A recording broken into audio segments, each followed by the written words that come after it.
Hello everyone, it's me, the writer of Wrongs, JF Dubois, and I need to ask you for a favor. Right now, the Podcast Award nominations are open, and we could use your help. If you go to podcastawards.com, you'll see a button that says, click here to vote. Once you've set up your account, you'll be able to vote for us in both the People's Choice and the Storyteller and Drama categories. This would help us out a lot, and we would be eternally grateful. There's only a few days left, so please, don't hesitate. Thanks in advance, and enjoy the episode.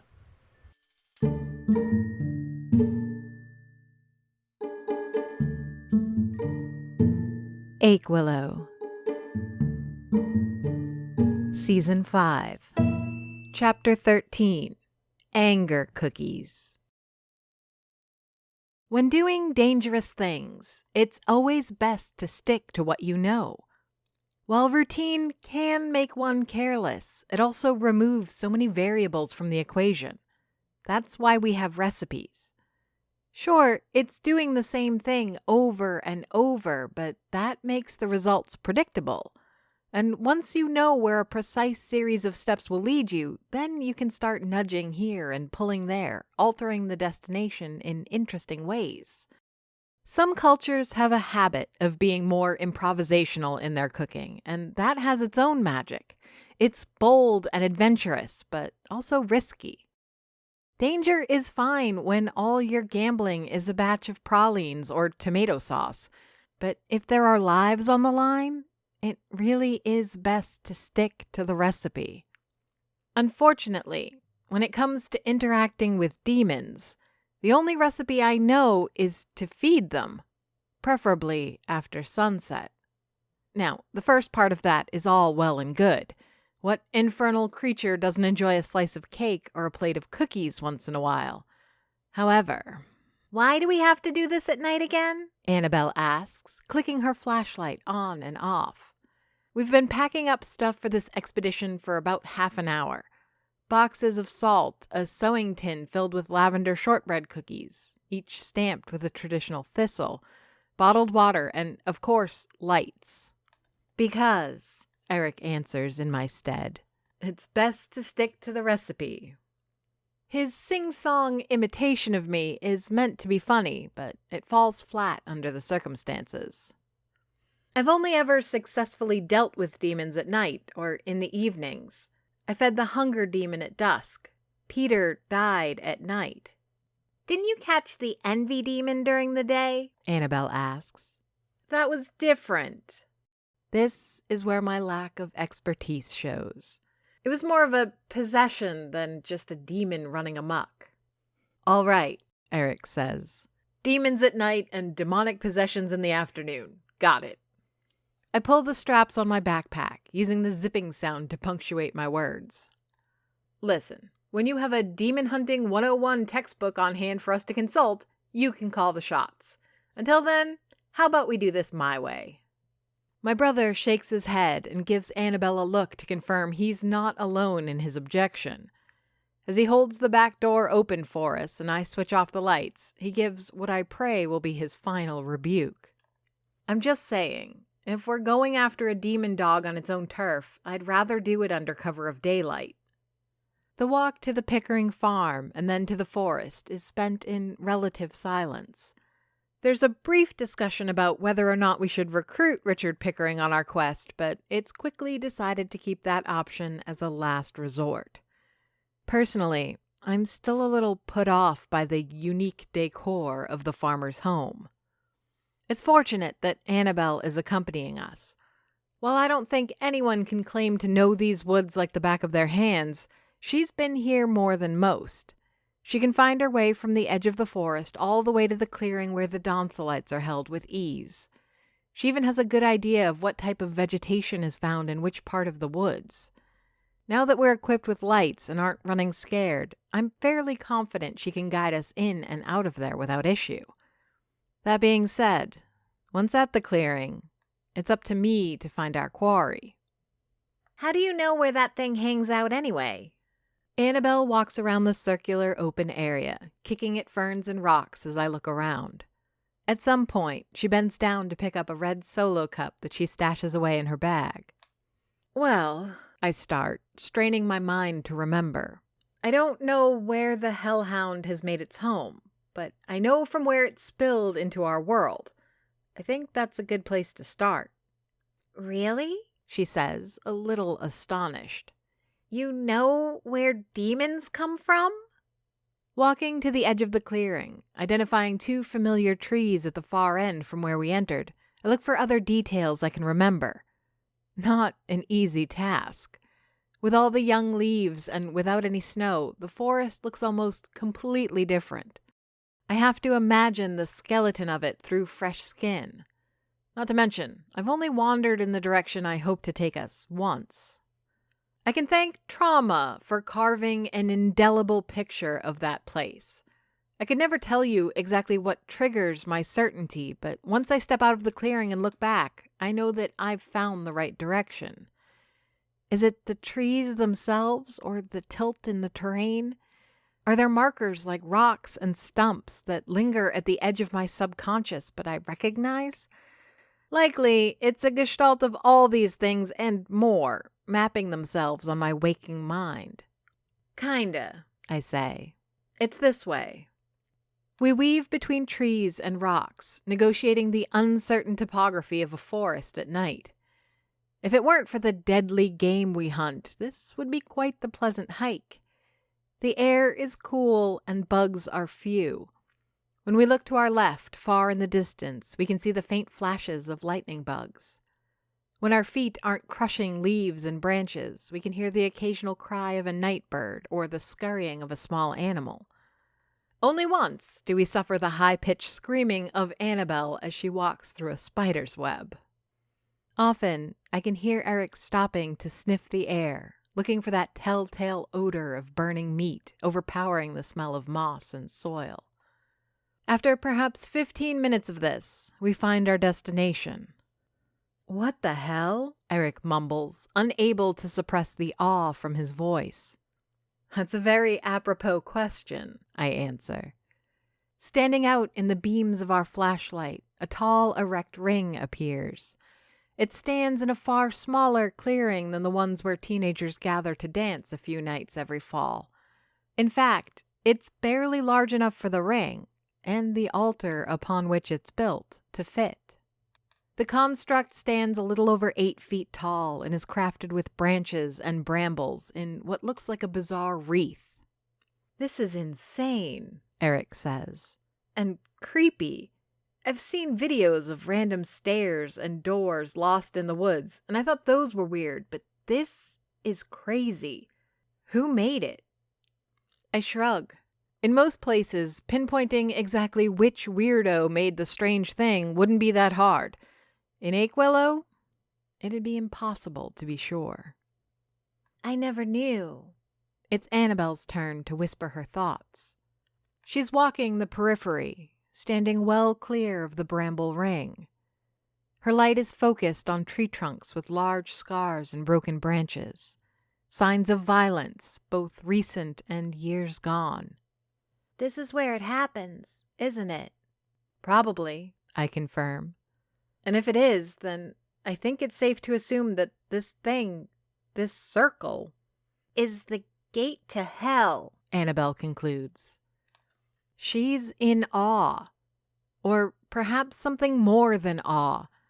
Eric is in his own state of astonishment and disbelief, but Annabelle has a lot more to process on top of that. This is where her mother comes to fight demons. This is the part of the mayor's job that's been hidden from her daughter. It's where Veronique Lagacé risks her life for the community of Aquillow. Why don't they simply destroy it, I wonder, inspecting the structure. Light caresses the altar and then the ring itself.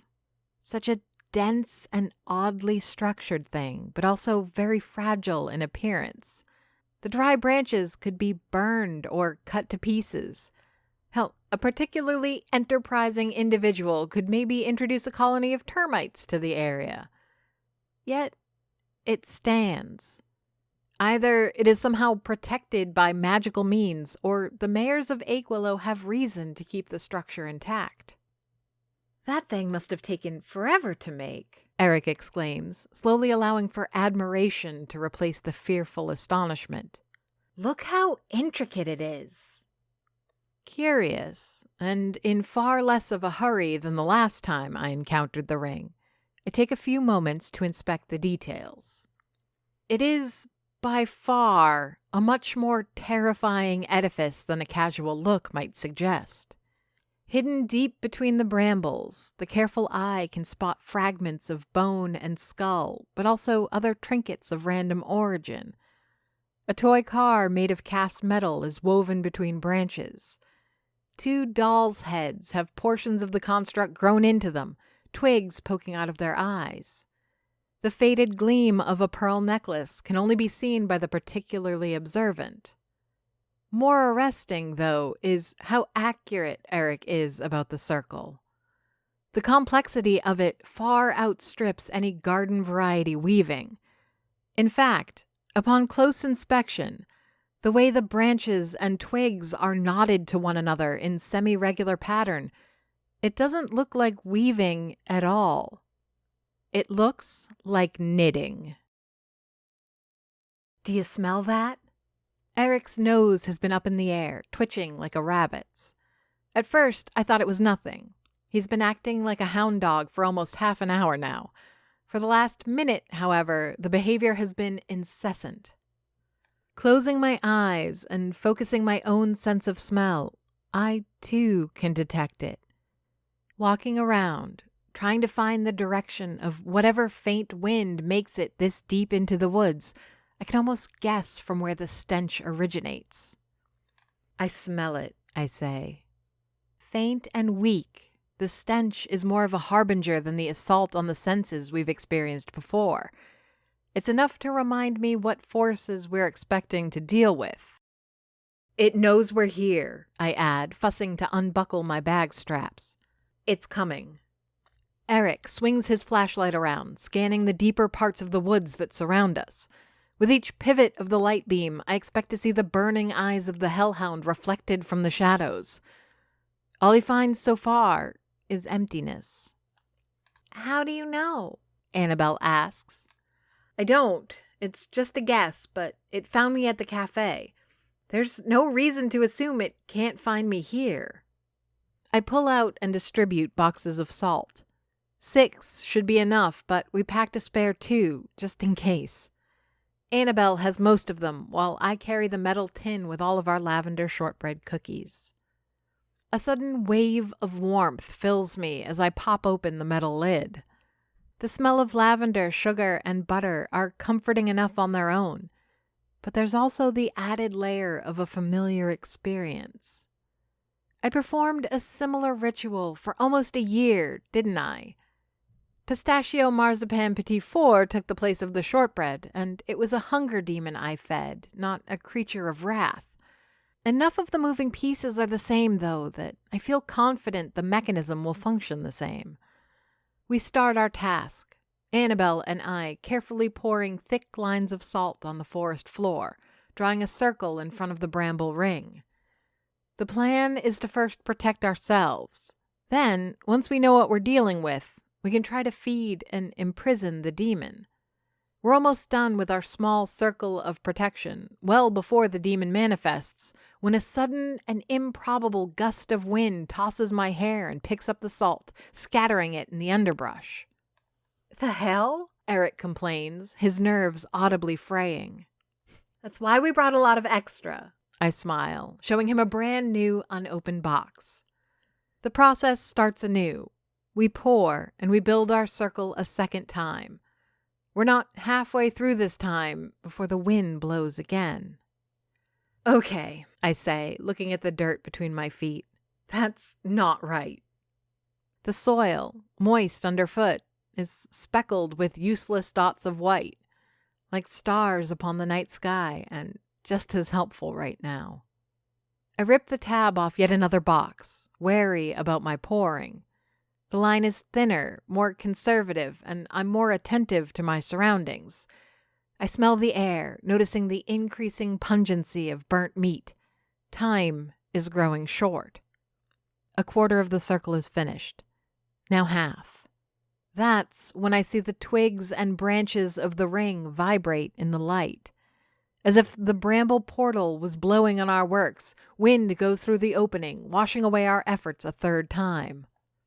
"Oh no," I whisper, a dire tone in my voice. "we have to go." I should have figured it out. If it was that simple to draw a protective ring around the portal, Mayor Byrne or Mayor Lagacé would have thought of it. I know for a fact that whatever it is they do to close this portal every equinox, they have no protection against the infernal forces that are theirs to contain. Mayor Byrne has the scars to prove it. No, no, no. This isn't good. This isn't good at all. The smell is here, predicting the arrival of the hellhound. So potent has the stench become that it's now impossible to tell the direction of its origin. Eric's light moves more frantically now than ever. Every sound, real or imagined, makes his whole body swivel. A crack of a branch and the shifting underbrush announce the arrival of dogs. Not dogs from the depths of an unknowable hell, but real fur, fangs, and wagging tails. And don't I know these good boys? I recognize Breadbox, the small and easily excitable schnauzer. The other dog is also familiar, a mixed breed that looks about 2 crayons short of a full box, but all I remember is the name Baxter. Behind them, holding onto their leashes with one hand and a box of poop bags in the other. Mr. Mitchell? It's Annabelle who notices him first, but she's right. It's the old man. Wearing a plaid shirt and brown corduroy pants, he's wandering the forest without even the benefit of a light. What an unusual time and place to be walking dogs. What a coincidence for a town that has little tolerance for chance.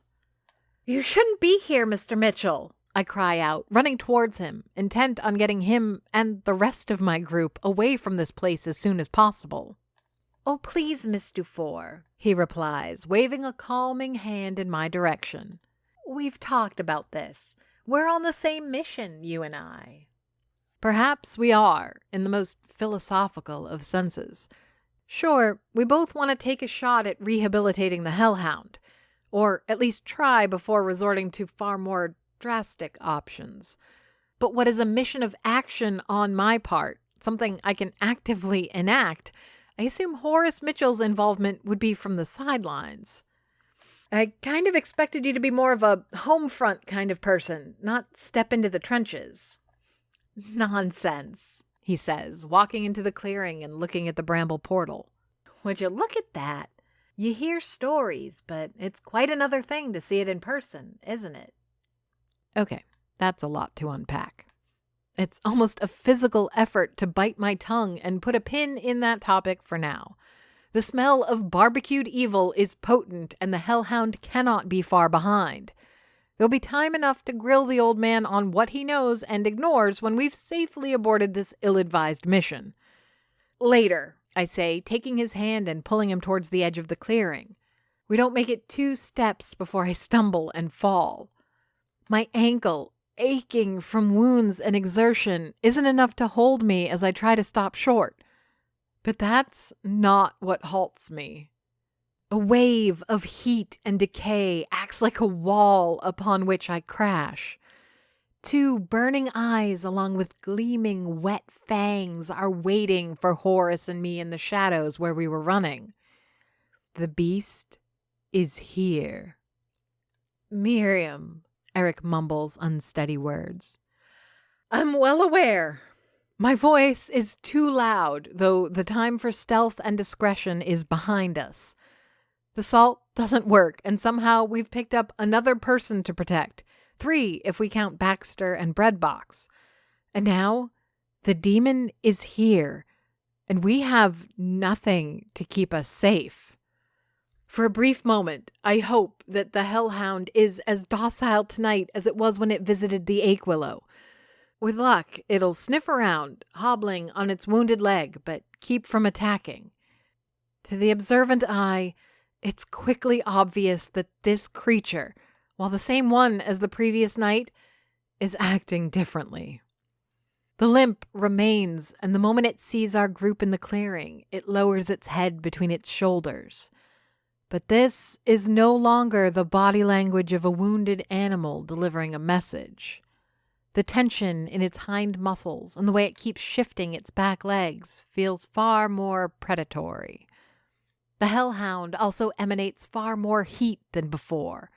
Ferns wither and dry, and the soil turns to dust with each of its steps. Drool evaporates from its maw before it has a chance to hit the ground. Beyond the physical presence, the demon also radiates wrath. Like fog on a humid day, the anger of the beast makes the heart race and breathing difficult. I know the hellhound is angry because it's making me angry. The dogs, Baxter and Breadbox, sense it too. They walk back and forth in front of Horace, emitting a low growl and baring their fangs. I don't think these two mutts would last very long against the hellhound, but it has them riled up just the same. The moment is an overfilled pressure cooker, ready to blow.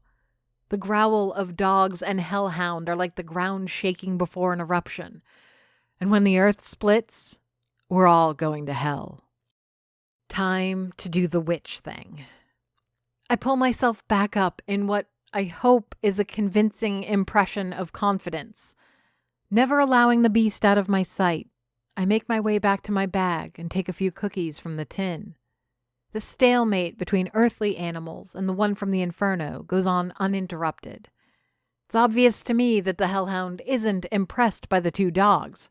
Though it keeps to the outer edge of the small clearing, it's far more out of befuddlement than fear. But that is where the line is drawn. Beyond Baxter and Breadbox, there is only the beast, every tooth and claw of it. Here, I say, stepping beyond the two growling dogs. I made you something. A spark of recognition in the embers of its eyes tells me that the hellhound remembers. This gives me hope.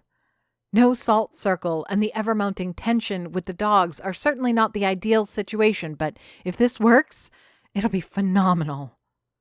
I flick one of the lavender shortbread cookies in the beast's direction. A perfect throw, landing a few inches away from the monster's snout. One lick of its barbed tongue and all of this could be over. It just has to eat the cookie. Just eat the cookie. The hellhound steps forward, claws gripping into soil and muscles pulling at its joints like coiled ropes. My magic cookie, so promising a second ago, vanishes in the shadows of the undergrowth as the beast advances, closing the gap between us. No, no, no, Horace laments. This isn't what we discussed. I told you, you can't feed a dog cookies. It wants meat. These admonishments are weak compared to the increased growling of the hound. Every step it takes, I match with a step back. Yet the distance between us seems to shrink regardless. I feel no safer passing behind the two dogs.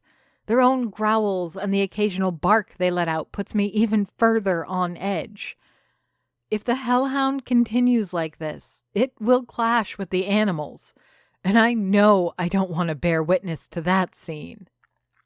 Baxter, Horace yells, a command that goes ignored. The dog, a mutt in every sense of the word, though I think I can see some Rottweiler in him, slips his leash from Horace's hand.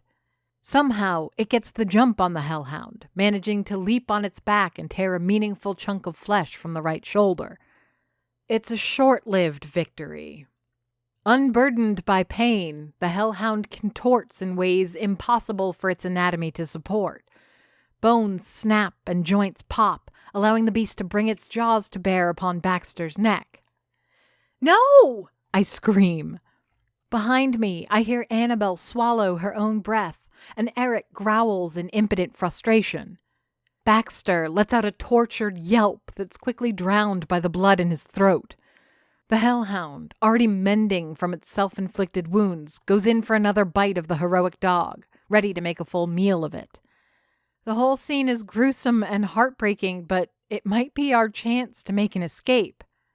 Except someone won't let the tale of Baxter the dog end this way. Sprinting forth from behind me, his frustrated growl mutating into a powerful battle cry, my brother joins the fray. My voice gets caught in my throat, and I feel myself take a step forward to help, but reason gets the better of instinct. This is suicide. Our only collective advantage against the beast is speed, and even that is a tenuous proposition if we're to take old man Mitchell along. Eric's not a fighter, but he's had to defend himself his whole life. There won't be any fancy moves from him, but he's tough and strong. He can take some damage before laying down. The same hands that damn near tore my shoulder are soon wrapped around the snout and jaw of the hellhound. The muscles on Eric's arms bulge and tremble with the effort of pulling the demonic maw open enough for Baxter to limp away. It's a legendary feat of heroism. A mortal man locked in combat with an infernal being in order to save a life. Stories are told of moments like this throughout mythology. But this is not the tale of Cerberus, and Eric is no Hercules. The hellhound is happy to abandon the already defeated dog and turn its bottomless anger towards my brother. It even seems to draw power from being challenged, sucking up Eric's rage like a sponge, growing denser and stronger with it. Smoke billows from the beast's nostrils, and I can feel the heat of its body rising from 3 yards away. It stomps around, forcing Eric through brute strength to stand in front of the monster. His wrists twisted around, Eric can't keep a hold of the hellhound's jaw, freeing the creature from his grasp. My brother tries his best to back away, realizing the terrible mistake he's made and the dire situation in which he's put himself. Fueled by a wrath only a demon can channel, the hellhound looks unstoppable. 2 heavy steps and it's on top of Eric, sinking knife-like teeth into his calf muscles. These are not the small pointy fangs of a raccoon. Each wound pierces not only skin, but muscles and ligaments. He's going to get eaten. And I'm going to have to explain that to Mom, Dad, and his boyfriend. I'd rather die than lose my brother and then have to go through that. Dumb heroics must run in the family because the stupid plan I come up with is the bastard child of desperation and wishful thinking. It's also the only thing I've got. I plunge my hand into the open sewing tin, crushing a handful of useless lavender shortbread cookies into my fist.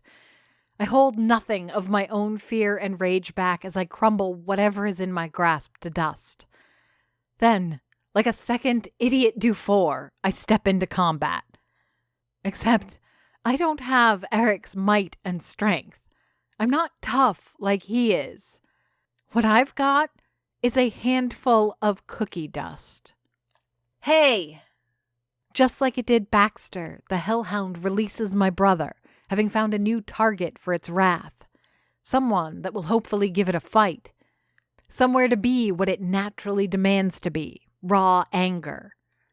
It barks, panting with the effort of such continuous fury.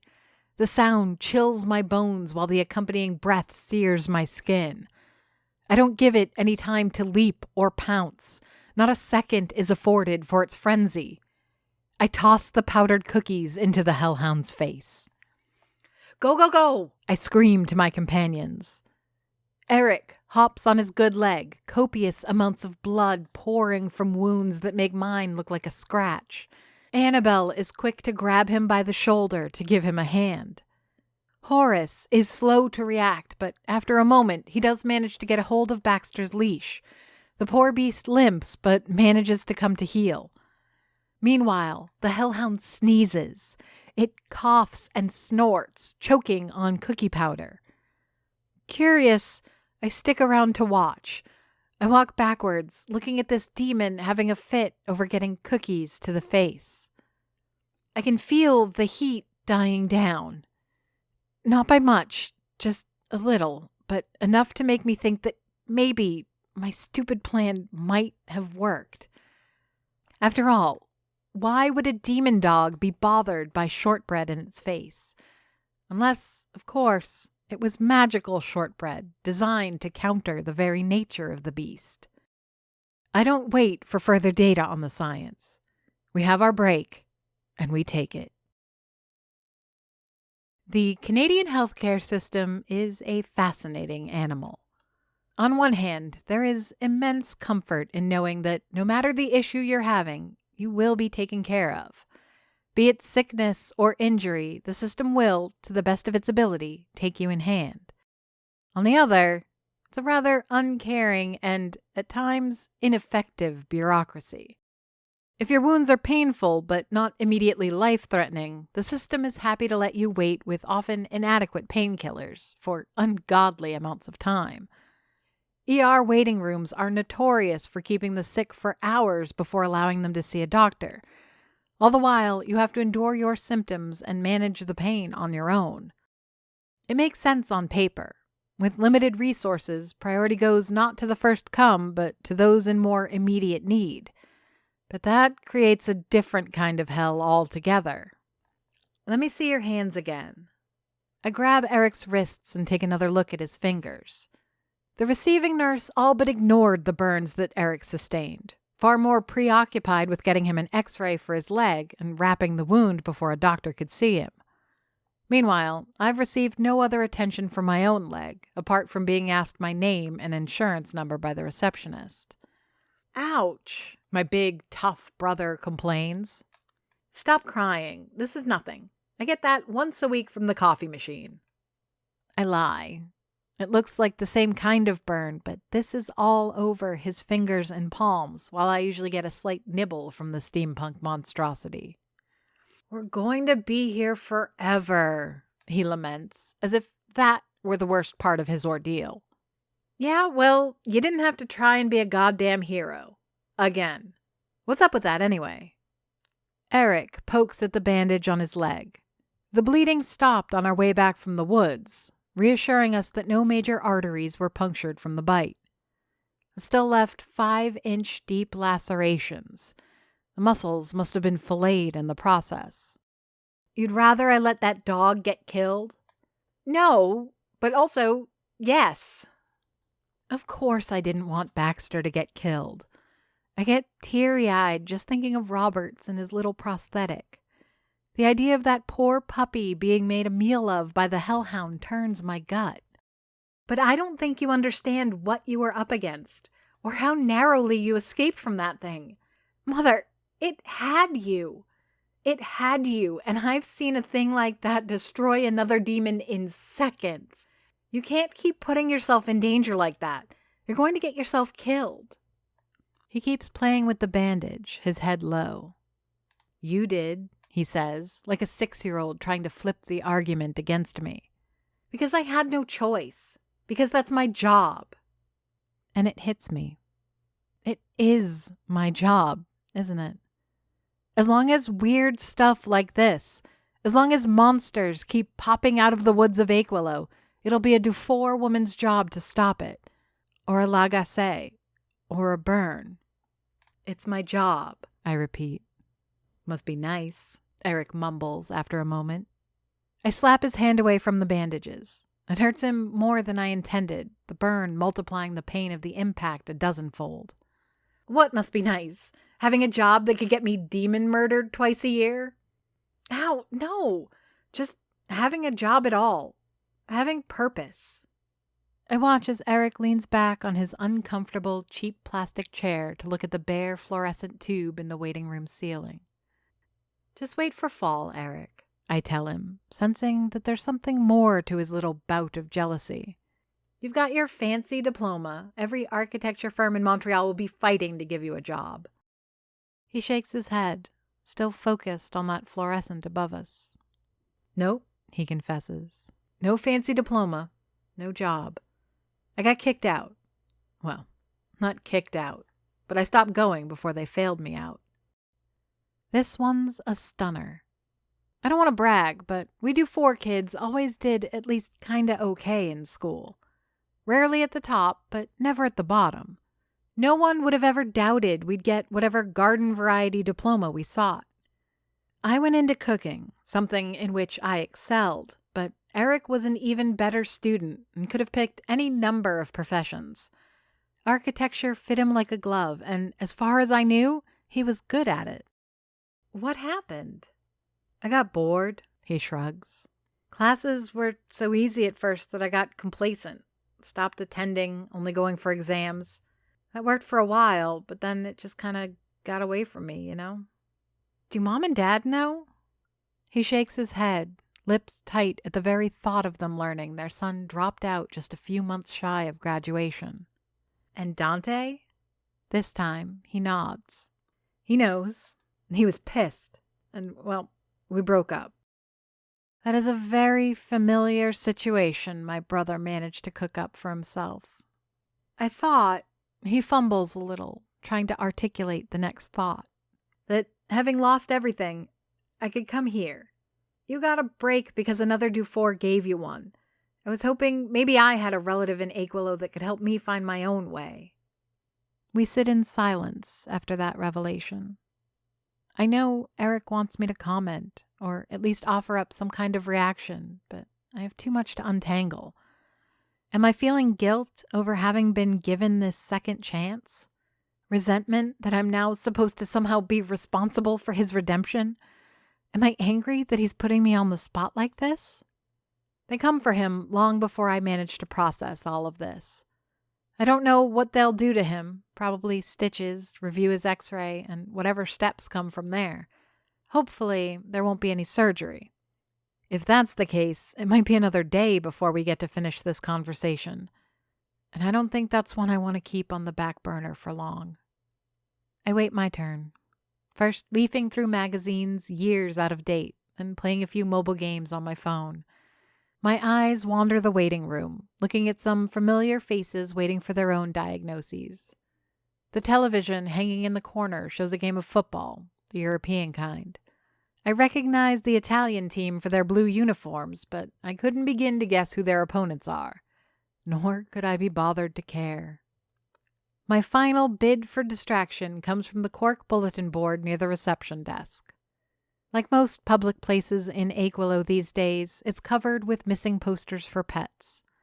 Most are familiar, with only a handful standing out as new. I see a photo of Puffin's dumb little face flanked by contact information in case anyone has seen him. Amongst the familiar cats and dogs, one animal catches my eye. I almost fail to notice him, lost in the multitude as he is. It's a dog, a typical lovable mutt. In the printed photo, he's playing with a beach ball next to a kiddie pool. I know this dog, and beneath the image is confirmation that I've seen him all too recently. Missing, Baxter. Aquilo is written by J.F. Dubeau and narrated and produced by me, Amy Frost. If you enjoyed this podcast and would like to hear more, please rate and review us on Apple Podcasts or your preferred podcast platform. Want to support the show? Buy us a coffee. Go to ko-fi.com/Aquilo to donate. Aquilo has a Patreon. Visit patreon.com/Aquilo for details. Follow us on Facebook, Twitter, and Instagram under the username Aquilo.